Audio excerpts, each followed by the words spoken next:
Vous savez, quand on parle de pop culture, on pense souvent aux mastodontes comme Marvel, DC, Naruto, Star Wars et encore des classiques quoi. Mais la pop culture, ce n'est pas que des blockbusters ou des mangas ou comics qui ont 30 tomes, c'est aussi ces projets indépendants, ces ovnis créatifs qui explorent d'autres facettes de notre culture, qui explosent sur TikTok, qui squattent les fanarts Instagram, qui font des millions de vues sans passer par des grandes plateformes de distribution traditionnelles. Et parmi eux, il y a un projet complètement barré qui a réussi à fédérer une fanbase ultra solide avant même d'avoir une vraie série télévisée. Je parle évidemment d'Has-Been Hotel. Une œuvre qui mélange humour noir, enfer musical et esthétique cartoonesque façon LSD, et qui, malgré son apparente marginalité, fait aujourd'hui partie intégrante de la pop culture moderne. Bienvenue sur Otascreen, la chaîne qui décompose, découpille, dissèque les univers de fiction préférés, de tes univers de fiction préférés. Et aujourd'hui, on va voir comment ce projet amateur est devenu un phénomène viral, pourquoi certains l'adorent et d'autres ne peuvent pas le blairer. Enfin, ça, c'est ce que je dirais si j'étais totalement sérieux. Mais là, on va juste voir les persos les plus puissants de cet univers. Une vraie analyse sera faite sur une autre vidéo. Laissez-moi vous rappeler simplement qui je suis, car ma voix est votre ami. Fox va regretter d'avoir joué. On va se régaler. Has-Been Hotel, baby. T'inquiète, je me mets dans l'ambiance. Je tiens de ma mère une recette de jambalaya tombée par terre. Elle a même failli s'étouffer avec. On peut dire qu'il était mortellement relevé. Je suis en forme. Ah oui, il va bientôt y avoir de grands changements ici-bas. Les dés sont jetés. Alors, restez à l'écoute. Est une série réalisée par Vivienne Medrano. Tu trouveras le pilote sur sa chaîne YouTube, sorti en 2019. Si je devais parler en détail de Has-Been Hotel, je dirais plus que c'est une série qui mélange plusieurs types, tels que drame, nihilisme, humour. Oh, plus fort, papa. Fils. Amour, drogue, violence sexuelle. Et même, accroche-toi bien, cannibalisme, s'il te plaît, cannibalisme, et j'en passe, dont beaucoup de comédies musicales. Chaque démon se trouve un bel arc-en-ciel, un joli sourire qui ne demande qu'à sortir. Car je sais qu'en dessous du masque sinistre l'absurde, un enfant qui a rempli de bonheur. Tout adieu à l'enfer, le ciel vous est offert. Après un peu de temps passé dans le happy hotel. Tous les drogués, les trafics, pervers, escrocs, héros, ratés, les jeux qui se pour vous racheter, c'est ici. Les toxicos. Mais ne t'y trompe pas. Derrière ces airs de Cartoon Network, crois-moi que cette série aborde des thèmes beaucoup plus matures que tu ne le penses. Je ne m'y tromperais même pas si je te disais que c'est l'une des œuvres les plus matures que j'ai pu voir ces dernières années. Une série a été diffusée sur Amazon Prime et ma première idée était de te raconter l'histoire complète de Has-Been Hotel, comme j'ai pu le faire avec l'histoire complète d'Invincible.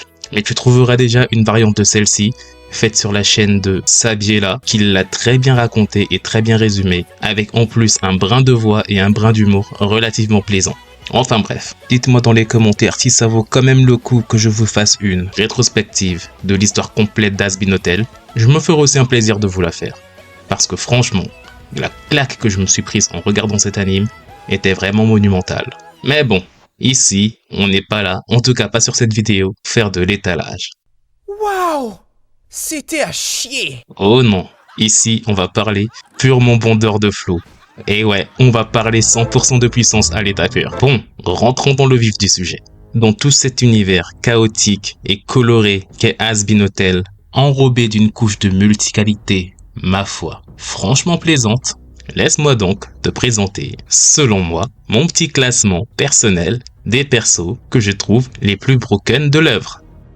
Commençons par Angel Dust. Bien que n'ayant pas de caractéristiques spéciales, ce petit démon, star du X, ne manque pas d'un courage héroïque, malgré de lourds traumas et une estime de soi peu présente.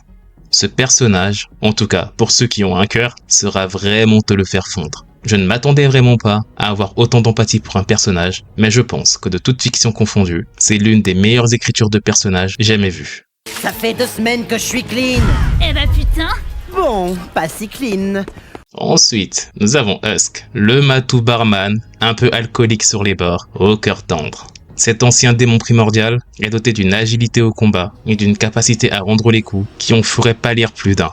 Mais bon, il reste encore à ce niveau-là, relativement correct au niveau de la puissance. J'étais sur le point d'empocher le jackpot! Un plaisir de te revoir.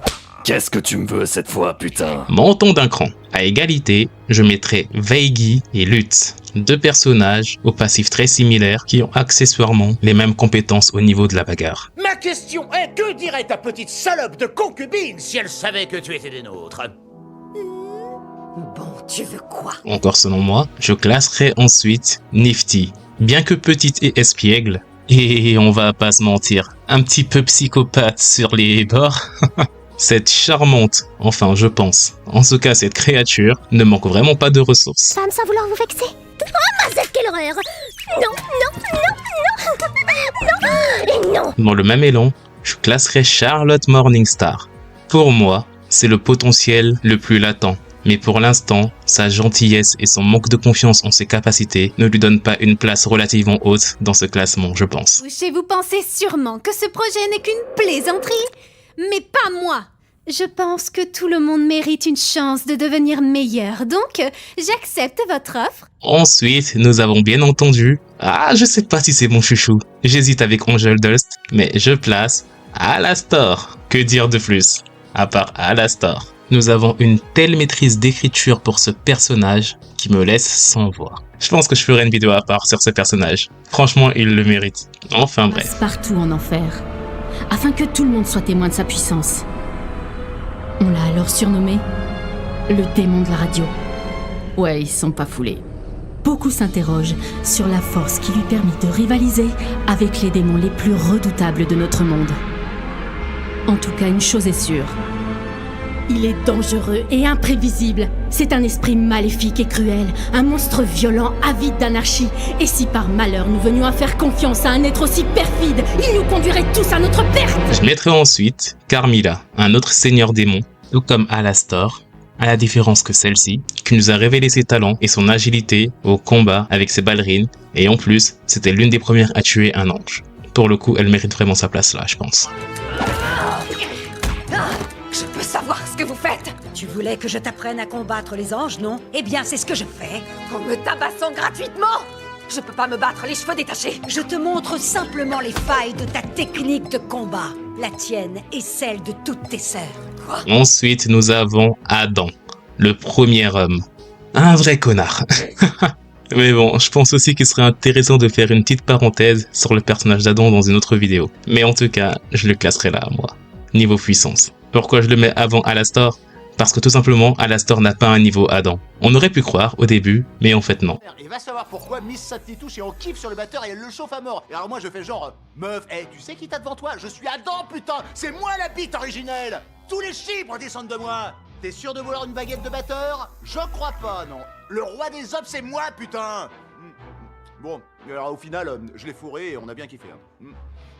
Et toi, ton week-end? Je classerai aussi ensuite... J'hésite vraiment entre Lucifer Morningstar et Séraphine. Ou Séraphin, mais je pense que ça sonne mieux avec Séraphine. Séraphine la Grande, bien entendu. Allez, pour le beau jeu, je vais d'abord mettre Lucifer Morningstar. Bien qu'étant le big boss des enfers, il a été déchu. Je sais pas si Lucifer Morningstar, il a un niveau dieu ou pas.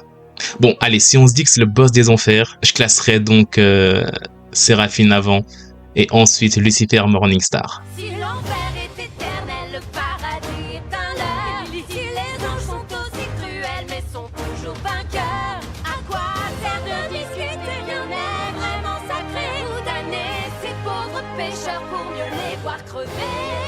Allez, c'est parti. Tu m'as l'air dans une impasse. Le boss des enfers est dans la place. Tout le monde dit que papa est efficace. 5 étoiles, génial, c'est magistral. Il suffit d'un petit pentagramme. On voit pas au Malakazam. D'habitude après y'a un mouton qui canne. Mais pour toi je fais un effort. Merci papa. Et voici selon moi les hors-classements, en tout cas pour l'instant. Donc en hors-classement je mettrai Lilith. qui m'a l'air d'être relativement badass aussi quand même. Et bien entendu, Dieu, hein. En vrai, je pense Dieu, il les fume tous. Ok. En tout cas, le monde de Hazbin Hotel est vraiment un monde incroyablement chaotique. Et bien qu'étant chaotique, il reste malgré tout accessible, jouant avec les mythes, les religions et la diésèse des visions entre le paradis et l'enfer. C'était une agréable surprise de revoir mis en question les dogmes chrétiens avec autant d'humour, de légèreté et de décomplexification, tout en gardant un aspect mature qui montre bien la complexité de l'humanité et qui résonne fort sur les thématiques et les problématiques de l'espèce humaine, mettant en exergue les différentes thématiques comme les classes sociales ou les addictions. Si tu as apprécié cette plongée dans l'univers de Hazbin Hotel, tu peux continuer à regarder mes autres vidéos ici sur Otascream. J'y dissèque la pop culture sous toutes ses coutures, entre psychologie, récits tordus et pouvoir. Si tu veux découvrir ou revivre des histoires complètes de tes fictions préférées, fonce sur Aramescream, ma chaîne principale, où je te raconte les plus grandes épopées comme l'histoire complète d'Invincible, de Solo Leveling ou encore de Frieren ou Secret Wars. Si t'aimes quand on mêle business, science, culture et économie, je pense que tu vas kiffer ma chaîne Curious Scream, où je parle des sujets comme l'avènement de l'IA et son bouleversement mondial, la baisse de la natalité mondiale, ou le fait que le système scolaire t'asservisse. À toi de creuser. Et si tu veux juste chiller, viens faire un tour sur ma chaîne Gaming Scream, où je posterai du League of Legends, de l'Albion Online et quelques petites pépites bien placées. Pense aussi à me suivre sur TikTok, Instagram, Discord et bientôt Twitch pour ne rien rater, que tu sois en train de scroller ou juste te poser. Tous les liens sont dans la description ou sur ma page d'accueil. Dis-moi ce que t'as pensé dans les commentaires, je lis tout et je suis ouvert au débat. Et si t'as vraiment kiffé, like, abonne-toi et surtout partage à ceux que ça pourrait faire vibrer. Et nous, comme d'habitude, on se retrouve pour la prochaine vidéo.